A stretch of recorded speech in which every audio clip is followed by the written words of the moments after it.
July 12, 1943. The sky above the Kursk salient was thick with aircraft, German Stukas, Focke-Wulfs and Messerschmitts battling Soviet Yaks, Lavochkins and Ilyushins in the largest air battle in history. Over 1,500 planes filled the air simultaneously, dogfighting, bombing, strafing in a chaotic melee that stretched across hundreds of square kilometers. Then, in the middle of this massive engagement, something unprecedented happened. German pilots began receiving emergency radio messages.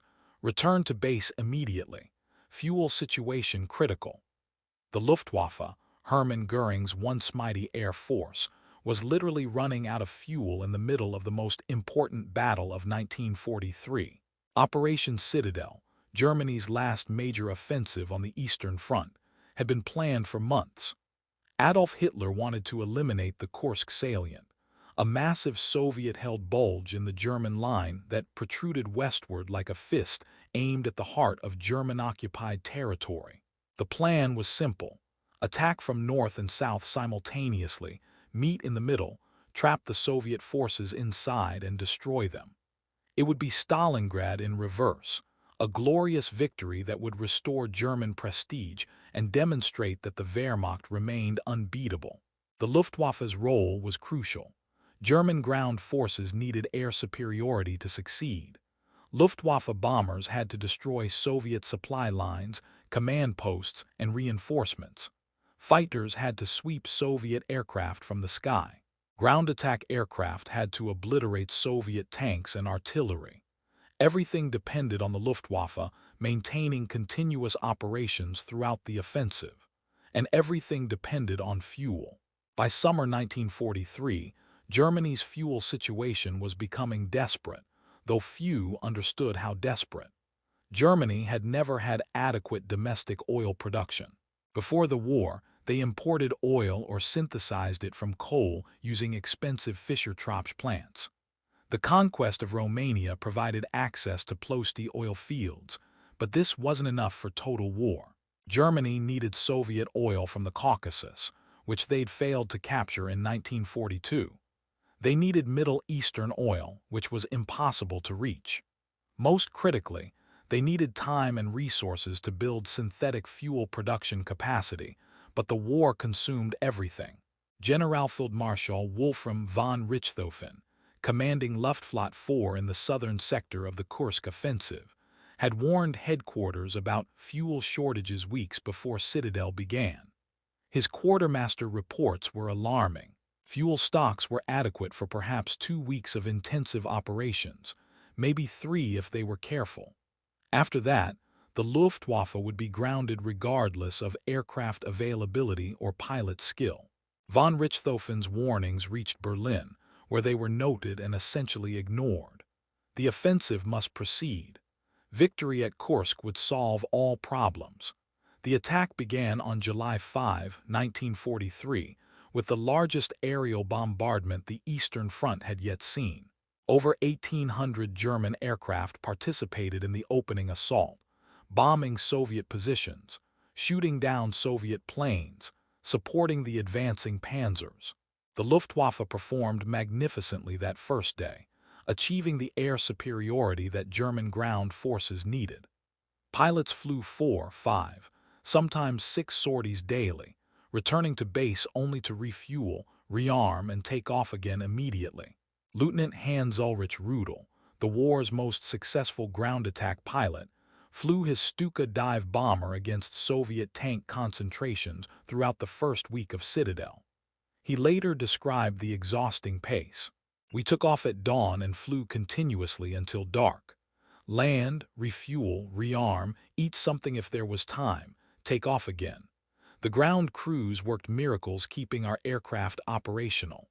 But I noticed the refueling was taking longer each day. The fuel trucks weren't always ready. Sometimes we waited 30 minutes for fuel. We didn't understand why. The reason was simple. Fuel consumption was exceeding projections. The intensive air operations were burning through stockpiled fuel faster than anticipated. The Luftwaffe Quartermaster Corps had calculated fuel requirements based on normal combat operations, but Kursk wasn't normal. The Soviet Air Force, far stronger than German intelligence had estimated, contested every mission fiercely. German pilots had to dogfight constantly, which consumed fuel rapidly. Extended combat patrols, the need to divert to alternate airfields, mechanical problems requiring extra flights. Everything increased fuel consumption beyond planned levels. By July 10, airfield commanders were receiving disturbing instructions from higher headquarters. Reduce sorties to essential missions only, consolidate operations where possible, implement fuel conservation measures. For pilots accustomed to flying whenever and wherever needed, these restrictions were baffling and frustrating. The ground battle was reaching its climax. The massive tank battle at Prokhorovka was imminent. This was precisely when the Luftwaffe needed maximum effort, not fuel conservation. Major Gunter Rahl, a fighter ace with over 200 kills, was leading his squadron on July 11 when he received a radio message he initially thought was a mistake. All aircraft return to base. Fuel situation critical. Acknowledge. Rahl acknowledged, confused, and led his fighters back to their airfield. On landing, the base commander explained, "We're nearly out of fuel. The supply trains haven't arrived. We have enough for perhaps one more major operation, then we're grounded until resupply." This scenario repeated across every Luftwaffe airfield supporting Operation Citadel. Fuel trains that should have arrived weren't arriving. The railroads bringing fuel from Germany and Romania to the front were under constant Soviet partisan attack. Rail lines were sabotaged, bridges blown up, trains ambushed. What fuel did arrive was insufficient for the Luftwaffe's voracious appetite. Stockpiles built up over months were exhausted in days. On July 12, the air war over Kursk reached its crescendo. This was the day of Prokhorovka, the largest tank battle in history, where over 800 German and Soviet tanks clashed in brutal close-quarters combat. Both sides committed their air forces totally to support the ground battle. The Luftwaffe launched everything available, every operational aircraft, every pilot who could fly. They had to achieve decisive results today because tomorrow they might not have fuel to fly at all. Oberleutnant Walter Wolfram, flying a Focke-Wulf FW-190 fighter, was among the hundreds of German pilots who took off that morning. The sky was absolutely filled with aircraft. Everywhere you looked, there were planes, German, Soviet, all mixed together in massive dogfights. I shot down 2 Soviet fighters that morning, but I was constantly checking my fuel gauge. We'd been warned before takeoff. We had fuel for 90 minutes of combat, no more. After that, we had to land immediately or we'd run dry. The aerial battle over Prokhorovka lasted hours. German pilots fought brilliantly, shooting down Soviet aircraft at favorable ratios. But numbers and fuel ultimately matter more than skill. By early afternoon, German fighters were being recalled to base in groups as they reached critical fuel levels. The Soviet Air Force, despite heavy losses, maintained presence over the battlefield because they had shorter distances to fly and better fuel logistics. Their airfields were closer, their supply lines more secure. By mid-afternoon on July 12, the situation had become critical at multiple German airfields. Fuel trucks were empty. Barrels that had been full that morning were now dry. Aircraft that landed couldn't refuel for their next sortie. Pilots sat in ready rooms, waiting for fuel that wasn't coming. Ground crews frantically tried to consolidate fuel from multiple sources, siphoning from damaged aircraft, scraping together enough for one more flight, maybe 2. Hauptmann Johann Steinhoff, a squadron commander, described the chaos. "We had operational aircraft and fresh pilots ready to fly, but we couldn't get them airborne because there was no fuel. I watched Soviet aircraft bombing our advancing panzers while our fighters sat on the ground, fully armed, unable to take off. It was maddening. We were losing air superiority not because the Soviets had beaten us in combat, but because we couldn't get fuel to the front." The fuel crisis forced impossible choices. Should they use remaining fuel for fighter patrols to protect ground forces, or for ground attack missions to destroy Soviet tanks? Should they concentrate fuel at fewer airfields to maintain some capability, or spread it thin across all units? Every decision meant abandoning some mission, leaving some ground unit without air support. The Luftwaffe was paralyzed by logistics. Some pilots took desperate measures. Reports emerged of aircraft diverting to captured Soviet airfields, hoping to find usable fuel in abandoned Soviet storage tanks. Some German units attempted to use captured Soviet aviation fuel, despite different octane ratings that could damage engines. Others ordered their mechanics to drain every drop from damaged or unserviceable aircraft, creating fuel reserves literally 1 liter at a time. The Soviet Air Force, meanwhile, intensified their operations precisely as German air activity declined. Soviet pilots noticed fewer German fighters opposing them, fewer Stukas attacking their tanks, fewer reconnaissance flights. They pressed their advantage aggressively. By July 13, Soviet aircraft were operating almost freely over the northern sector of the Kursk battle, bombing German supply columns, strafing advancing infantry, spotting for artillery. The impact on the ground battle was immediate and devastating.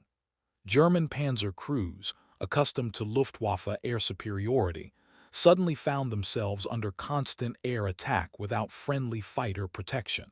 Soviet Il-2 Sturmovik ground attack aircraft, heavily armored and devastating against tanks, roamed the battlefield with increasing impunity.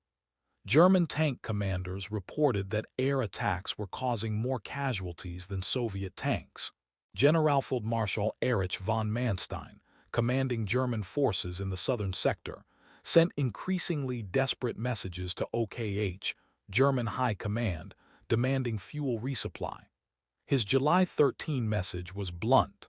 Luftwaffe operations have been severely curtailed due to fuel shortages. Our ground forces are suffering unacceptable casualties from enemy air attack. Without immediate massive fuel delivery, continued offensive operations are impossible. Hitler, receiving these reports at his headquarters, initially refused to believe the Luftwaffe was grounded by fuel shortage. He suspected defeatism, reluctance to fight, perhaps even sabotage. Hermann Göring, summoned to explain his Air Force's failure, blamed everyone except himself. Incompetent quartermasters, partisan attacks on supply lines, excessive fuel consumption by field units. He promised that fuel deliveries would resume immediately. The promise was empty. There simply wasn't enough fuel available in the entire German logistics system to support Kursk-level air operations indefinitely. By July 14, reality could no longer be denied. The Luftwaffe was flying perhaps 20% of the sorties it had flown on July 5. Most airfields had fuel for only local defensive patrols. Offensive operations had essentially ceased. The German ground offensive, already stalled by fierce Soviet resistance and the tank battle at Prokhorovka, now faced an additional catastrophic problem. They had lost air superiority. The fuel crisis at Kursk had causes extending far beyond simple logistics failure. Germany's strategic situation had become fundamentally unsustainable. They were fighting on multiple fronts: Russia, the Mediterranean, defending against Allied bombing. Every theater demanded fuel for tanks, trucks, aircraft, ships. Synthetic fuel production couldn't meet demand. Romanian oil wasn't sufficient. Fuel stocks were being depleted faster than they could be replaced. Moreover, Allied bombing was beginning to seriously impact German fuel infrastructure. RAF and USAAF bombers targeted synthetic fuel plants, refineries, storage facilities. While bombing accuracy in 1943 wasn't precise enough to destroy these facilities completely, it disrupted production and forced Germany to divert resources to repairs and defense. Every ton of bombs dropped on a fuel plant meant less fuel available for the Kursk offensive. The partisan war behind German lines also extracted a hidden cost. Soviet partisan units, coordinated by NKVD controllers, specifically targeted fuel logistics. They knew from captured documents and intelligence that Citadel depended on maintaining fuel flow to the front. Partisan attacks on rail lines carrying fuel were intense and effective.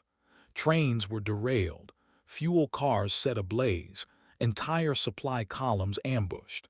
These attacks cost the Germans thousands of tons of fuel that never reached the front. The Kursk fuel crisis revealed a fundamental truth about modern mechanized warfare. Logistics determines outcomes more surely than courage or tactics. German pilots at Kursk were among the best in the world, flying excellent aircraft, using sophisticated tactics. None of it mattered when they couldn't get fuel to their airfields. The most skilled pilot is useless sitting beside an aircraft with empty fuel tanks. On July 13, Hitler made the decision to call off Operation Citadel. The official reasons were multiple. Allied invasion of Sicily requiring troops be transferred to Italy, heavy casualties, fierce Soviet resistance. But the fuel crisis was equally important. Without air superiority, without the ability to conduct sustained air operations, the offensive couldn't succeed. Continuing the attack would simply waste resources and lives, achieving nothing. The withdrawal began on July 14. German forces that had advanced dozens of kilometers now retreated to their start lines, abandoning hard-won gains. The Luftwaffe provided what cover it could with limited fuel, but many ground units withdrew under constant Soviet air attack.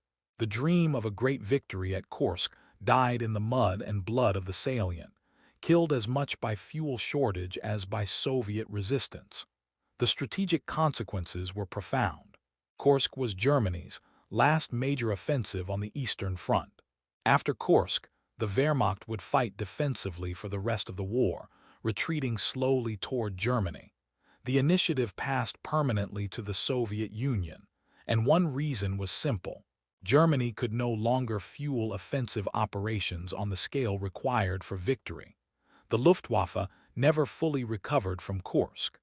The losses in aircraft and experienced pilots were serious enough, but the fuel situation only worsened as the war continued. By 1944, the Luftwaffe was receiving perhaps half the fuel it needed. By 1945, fuel shortages were so severe that new pilots sometimes received flight training without ever flying, because there was no fuel for training flights. The mighty Luftwaffe that had terrorized Europe in 1940 had become a shadow force, grounded not by enemy action but by empty fuel tanks. Historians have extensively analyzed why Germany lost at Kursk. They point to Soviet defensive preparations, to the excellent T-34 tank, to successful intelligence that warned the Soviets of German plans, to tactical mistakes by German commanders. All true. But the fuel crisis deserves equal attention. The shocking day when the Luftwaffe ran out of fuel over Kursk symbolized Germany's larger strategic bankruptcy. They were fighting a war they could not sustain logistically. No amount of tactical brilliance could overcome fundamental resource limitations. Lieutenant Rudel, who survived the war as Germany's most decorated pilot, later reflected on Kursk. "We had good aircraft, excellent pilots, and determination to win. What we didn't have was fuel. I've participated in many battles, but Kursk was the first time I understood we might actually lose the war. Not because the enemy was better. They weren't, not in 1943, but because we simply couldn't sustain operations. You can't win a war if your air force is grounded by fuel shortage. It's that simple and that terrible." For Soviet forces, the German fuel crisis was a gift they exploited ruthlessly. Soviet Air Force Commander Marshal Alexander Novikov ordered maximum effort precisely when German air resistance weakened.